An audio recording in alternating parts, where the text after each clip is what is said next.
Minimum wage is the lowest amount of pay a worker can receive by law when employed.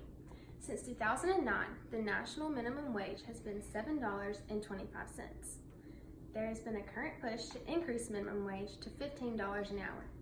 Congresswoman Rashida Tlaib even calls for a $20 minimum wage. Doesn't that sound great? Without looking into details, anyone would think so. Are you a worker that receives minimum wage? Do you plan to earn minimum wage money for the rest of your life and work no further up? Well, there are many conflicts between keeping minimum wage the same and raising it, and yes, it sounds wonderful to the ears without knowing the facts. So let's learn the facts. Through research, I've found that actually raising minimum wage so drastically will of course help some, but really harm more than half of the rest. So today I'm going to persuade and convince you that the United States should not raise minimum wage. I will talk about how raising the minimum wage will actually be a job killer, hurt businesses and their employees, and decrease the value of working skills and education. Personal finance expert Chris Hogan says that a $20 minimum wage would actually be a job killer. Hogan calls the claim for a large increase in minimum wage by Tlaib a political hype. What's next? A $25 minimum wage? This will not solve anything.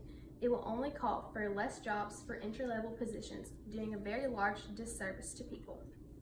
Larry Kudlow, our National Economic Counselor Director, says, when you have these big increases in the national federal minimum wage, yes, some jobs and wages go up for some workers, but we also lose millions of jobs because small businesses can't afford it. Paul Krugerman from fee.org also talks about the effects of increasing minimum wage. He says to let any Econ 101 student tell you the simple answer. Higher wage reduces the quantity of labor demanded and hence leads to unemployment. What we can gather from this information is that a minimum wage hike will lead to a shock in the economy with ripple effects. A new wage law will be good for those who get higher wages, but bad for those who inevitably lose their jobs. Some like to call this increase in minimum wage moderate, but that is no such thing. This increases the minimum wage 107%, which is no moderate number. From minimumwage.com, I found that a recent Congressional Budget Office report found that a minimum wage of $15 an hour could eliminate up to 3.7 million jobs. Increasing the minimum wage would have two major impacts on low-wage workers. Earnings would increase for many, which could lift some families out of poverty.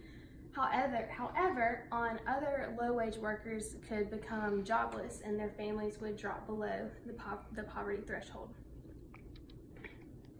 Studies from Seattle and San Francisco found that experiments with $15 minimum wage result in a spike in restaurant closures and a net reduction in many employees' wages because of a loss of work hours because of a wage increase. An article written by Michael Saltzman from Fox News explains that just recently, from these experiments, Restaurants Unlimited, a restaurant group with majority of its location in high-cost markets out west, filed for bankruptcy and closed 6 locations with the culprit being a higher minimum wage.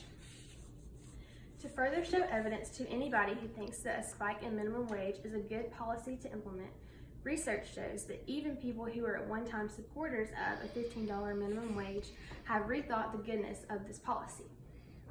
Saltzman goes on to quote Bill Phelps, co-founder of the franchise Wetzel's Pretzels, who at one time supported California's $15 minimum wage until he saw firsthand the negative impacts on businesses and employees.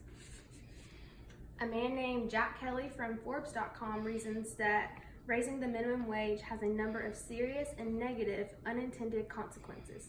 Employers, especially small and medium-sized businesses, will be disproportionately hurt by the extra costs incurred. Local neighborhood stores and businesses with razor-thin profits will be forced to raise prices to make up for the addition in labor costs. With these increased prices, customers may elect to take their businesses elsewhere. Losing customers means losing income, which could result in the business having to lay off workers.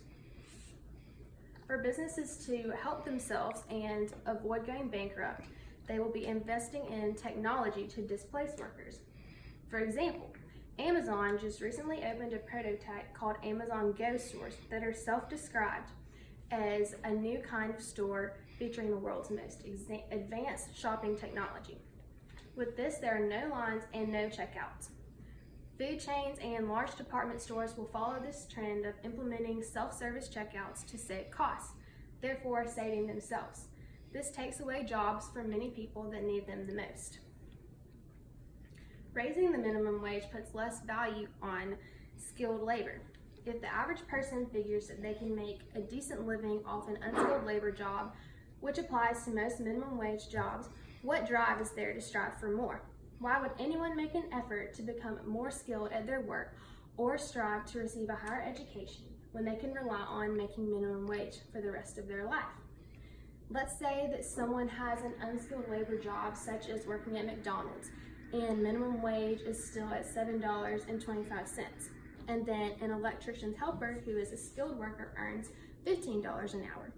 If minimum wage is increased to $15 an hour, then the electrician's helper's wage would also have to increase. Therefore, because his job is worth more than a minimum wage job. And in my opinion, this is a domino effect, which ultimately is paid for by the final consumer. Minimum wage jobs are meant to be an entry point in the workforce. A $15 an hour wage will lull people into remaining at this role for too long. Minimum wage earning jobs are not designed to provide for a family, and raising the minimum wage will do nothing but mislead people into thinking that staying with these unskilled labor jobs will provide a sustainable lifestyle. It's as if we're telling people that they can't achieve greater things.